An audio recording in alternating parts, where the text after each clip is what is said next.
Kuwait private hospital. Strike in the southern part Gaza. Rafah. Hundreds of thousands people to go to south after following Israeli military orders.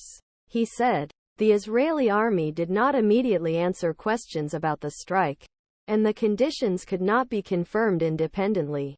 The strike came as Israeli forces intensified their attacks in southern Gaza against the armed group Hamas, who controlled region. On Friday, Israeli army said Khan Yunis, largest city in south, was killed by airstrikes, sniper fire tank tours, and that dozens of terrorists was killed.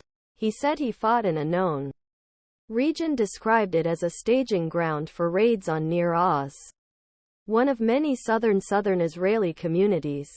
The group targeted the 7th of October attacks.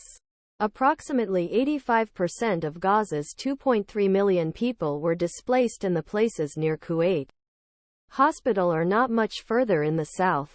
Hastaneh is shorter than a mile to the Egyptian border, which is determined to remain closed of Egypt.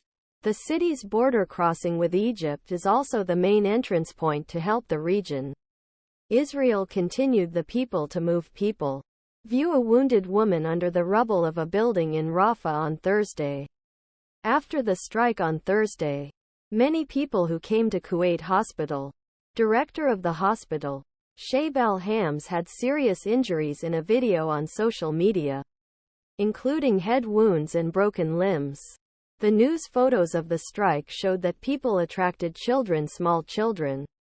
Photographs from hospital showed a few medical officers who treated a young child covered with dust and blood on his feet. On the same stretcher, put girl in colorful pajamas.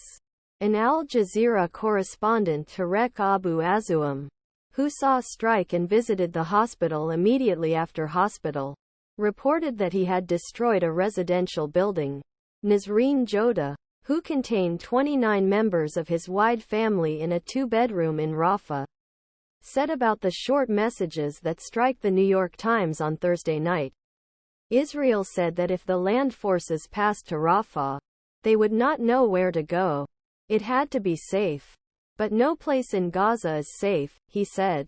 Abu Bakr Bashir contributed to reporting.